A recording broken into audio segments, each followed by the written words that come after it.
Bismillahirrahmanirrahim. Assalamualaikum warahmatullahi wabarakatuh.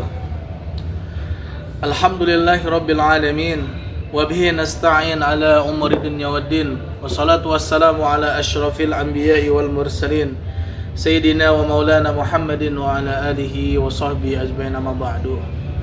Para pemirsa dimanapun berada, mudah-mudahan dalam keadaan sehat walafiat dan segala urusannya dimudahkan oleh Allah Subhanahu wa taala, terutama urusan ibadah kepada Allah Subhanahu wa taala.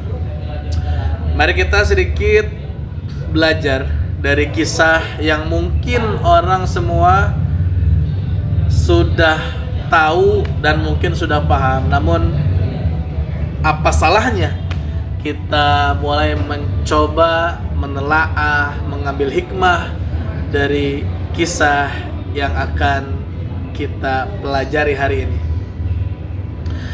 Dikisahkan dulu ada seorang ahli ibadah yang hidupnya dipenuhi dengan ibadah dan senantiasa jauh daripada perbuatan keji, kotor atau maksiat.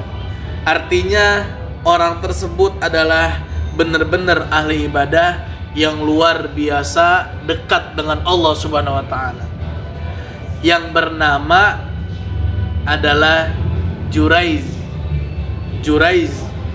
Pasti setiap anak pesantren mungkin ataupun yang senang melihat media, terutama senang melihat ceramah ulama-ulama, pasti pernah dengar kisah Juraiz ini adalah seorang ahli ibadah. Namun di dalam kisah ini bermula dengan seorang ibu atau orang tua yang mana pernah memanggil Juraiz ketika Juraiz sedang beribadah atau sedang sholat di satu tempat khusus, sedang sholat. Orang tuanya memanggil, wahai Juraiz. Namun seorang ahli ibadah tadi yang masih memiliki ibu tidak merespon karena sedang ibadah. Namun dijelaskan ibadah yang dilakukan oleh Juraiz adalah ibadah sunnah atau sholat sunnah. Maka para ulama menyimpulkan ketika ibadah sunnah ditegakkan, ketika ibadah sunnah dikerjakan, walaupun dalam keadaan pertengahan ataupun di awal ataupun bahkan di akhir sebelum salam, seketika itu orang tua memanggil, maka sholat tersebut harus dibatalkan demi menyauti atau menjawab panggilan orang tua. Saking mulianya orang tua, seperti itulah ajaran Islam mengajarkan. Namun Juraiz, dia dalam sholatnya kebingungan. Apakah aku masih dengan Allah terus, sholat terus, apa aku menjawab kepada ibunya? Dalam riwayat 3 kali balik ibunya ke satu tempat yang disebut dengan tempat ibadah tadi. Pertama tidak dijawab karena sedang sholat sunnah. Yang kedua pun tidak dijawab, datang. Dan ibunya masih berprasangka baik. Yang ketiga tidak dijawab, kemudian ibunya berucap, ya Allah, jangan matikan Juraiz sebelum dia melihat orang perempuan ahli zina. Doa orang tua, walaupun si anak tadi sedang sholat sunnah dan orang tuanya berdoa jelek, maka akan dikabulkan oleh Allah Subhanahu wa taala. Tak lama kemudian, selang waktu, ternyata ada perempuan yang disebut perempuan yang tidak baik, artinya dia menjual diri atau dia suka berbuat maksiat, mampir ke tempat ibadahnya si Juraiz, kemudian digoda oleh perempuan tadi. Ternyata ketika digoda pun Juraiz masih kuat imannya.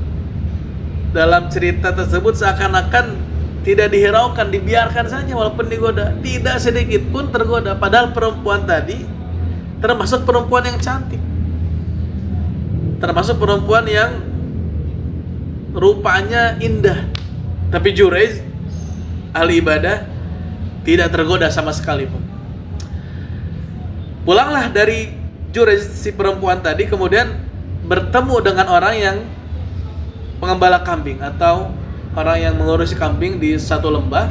Kemudian perempuan tadi menyodorkan diri kepada laki-laki yang mengembala kambing. Terjadilah perbuatan yang hina, yang kotor, yaitu perzinahan.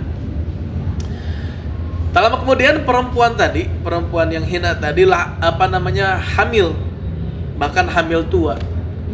Dan masyarakat bertanya, ini perempuan belum ada memiliki suami sepasang, kok dia sudah hamil? Maka masyarakat bertanya, engkau kenapa hamil? Kok kenapa perutmu sudah begitu buncit ya, hamil ya? Siapa suamimu? Siapa yang menjinahimu? Sungguh saya tidak punya suami, dan yang menjinahiku adalah Jurayj. Masyarakat terheran-heran, Jurayj orang soleh, orang baik, senang ibadah. Tak lama kemudian masyarakat menghampiri Jurayj. Dalam riwayat sempat digebugin dan dirobohkanlah itu bangunan ibadahnya. Dirobohkan bangunan ibadahnya, kemudian Jurayj dalam artian babak belur. Kemudian si Jurayj tadi, tolong beri kesempatan kepadaku bahwasanya perempuan ini sudah berdusta, sudah berbohong atau sudah memfitnah diriku. Tunggu sampai perempuan ini melahirkan dan kita tanya kepada anak. Makanya dalam riwayat selain Nabi Isa bisa berbicara adalah bayi, yang keduanya adalah bayi yang tadi, perempuan tadi yang memfitnah si Jurayj. Selang waktu perempuan tadi melahirkan, masyarakat berbondong-bondong menghampiri dan bertanya. Panggil Jurayj, silakan tanya. Ya anak kecil, siapa? Masih bayi? Siapa sebenarnya engkau? Anak siapa? Siapa bapak engkau? Sungguh bapakku adalah pengembala kambing, bukan Jurayj. Masyarakat heran, kemudian masyarakat minta maaf pada Jurayj dan ingin membangun, dalam riwayat, tempat ibadah yang lebih megah lagi, lebih indah lagi. Kata Jurayj, tidak usah dibangun yang lebih mewah, cukup bangunlah yang seperti sebelum-sebelumnya. Ternyata Jurayj kena fitnah, babak belur. Namun Allah tolong lagi dia untuk senantiasa menanya pada anaknya, dan anaknya bayi tersebut bisa berbicara atas kehendak Allah Subhanahu wa taala biiznillah. Maka Jurayj selamat. Tapi kisah tadi kita ambil yang sisi yang selanjutnya, yaitu karena doa ibunya terkabulkan oleh Allah Subhanahu wa taala. Karena ketika sholat, Jurayj tidak membatalkan sholatnya, lebih fokus kepada Tuhannya atau Allah Subhanahu wa taala, dan orang tuanya mengucapkan kata-kata doa-doa yang tidak baik. Maka terjadilah seperti itu. Sebelum Jurayj meninggal, maka dia diberikan fitnah, ketemu wanita yang berzina, dan wanita tersebut memfitnah dirinya, dan bahkan Jurayj dihancurkan rumah atau tempat ibadahnya sampai Jurayj babak belur. Maka daripada itu, hadirin rahimakumullah, kita semua ketika kita sholat sunnah, kemudian orang tua kita memanggil, maka sholat sunnah itu kita batalkan demi orang tua. Berbeda dengan sholat wajib. Maka sholat wajib kita teruskan dengan agak sedikit dipercepat, wajib-wajibnya saja yang dibaca. Kemudian kita menyauti panggilan dari orang-orang tua. Wa qada rabbuka alla ta'budu illa iyyah wa bil walidaini ihsan. Kata Allah, sembahlah Allah, tidak boleh menyembah yang lain setelah menyembah kepada Allah. Kemudian Allah berfirman, wa bil walidaini ihsan, maka berbuat baiklah kepada orang tuamu. Berbuat baik pada orang tuamu tidak mesti menunggu orang tuamu baik, tidak mesti menunggu orang tuamu ngasih duit, tidak mesti menunggu orang tuamu ngasih warisan atau ngasih duit atau ngasih tanah. Terus berbuat baik pada orang tua, karena jasa orang tua adalah jasa yang paling besar di sisi Allah Subhanahu wa taala. Mudah-mudahan bermanfaat. Maka daripada itu, ketika orang tua kita memanggil, ketika orang tua menelpon kita, ketika orang tua menemukan kita, ayo sambut dengan sebaik-baiknya. Takut di suatu saat nanti atau di kemudian hari orang tua berdoa yang buruk, maka akan terjadi doa tersebut. Karena ridallahu fi ridha walidain wa suhtullahi fi suhti walidain.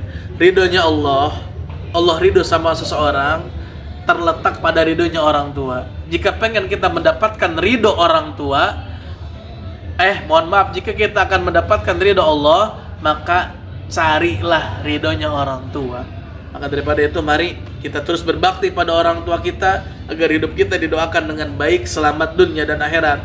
Jangan sampai ditelepon kita tidak mau mengangkat, di SMS, di WA tidak mau membalas. Nauzubillah min dzalik. Bahkan dalam riwayat kata guru-guru kita ulama, seandainya seorang atau orang tua, bapak ataupun seorang ibu menyuruh anaknya untuk membeli sesuatu yang di warung terdekat terutama, atau menyuruh apapun itu, dan kemudian orang tuanya senggan, gak mau menyuruh, takut anaknya marah atau gak enak pada anaknya, bisa jadi kemungkinan anak tersebut sudah menjadi anak durhaka. Karena orang tua segan nyuruh anaknya, orang tua tidak mau nyuruh anaknya karena takut anaknya merasa marah. Padahal orang tua bebas menyuruh anaknya asalkan suruhan yang manfaat, yang baik. Maka daripada itu, tolong ketika disuruh sama orang tua harus sami'na wa ata'na, kerjakan, lakukan, dengarkan. Jangan sampai kisah tadi Zuraiz menimpa diri kita semuanya. Nauzubillah min dzalik. Maka daripada itu, teruslah berbuat baik pada orang tua dimanapun berada dan kapanpun berada. Walaupun orang tua kita kurang baik atau apapun keadaan orang tua kita, terus berbuat baik, berdoa terus, karena kebaikan kita pada orang tua adalah dapat pahala dari Allah Subhanahu wa taala. Jadi jangan sampai kita punya dosa banyak pada orang tua. Ngeri, karena doanya orang tua tidak ada hijab bagi Allah Subhanahu wa taala. Terima kasih, mudah-mudahan bermanfaat. Kisah tadi memberikan makna kepada kita. Ternyata si Jurayz tadi kena musibah, namun Allah tetap masih tolong dia selamat. Kemudian masyarakat tidak terpikir bahwasanya dia pernah berzina. Kemudian doa orang tua dikabulkan. Makanya daripada itu, jangan sampai menyepelekan orang tua, dan mari kita terus berbakti kepada orang tua sampai akhir hayat kita. Terima kasih, mudah-mudahan bermanfaat. Kesalahan datang dari saya pribadi, kebenaran hanya dari Allah Subhanahu wa taala, karena Maha benar hanyalah Allah Subhanahu wa taala. Wabillahi taufiq wal hidayah. Wassalamualaikum warahmatullahi wabarakatuh.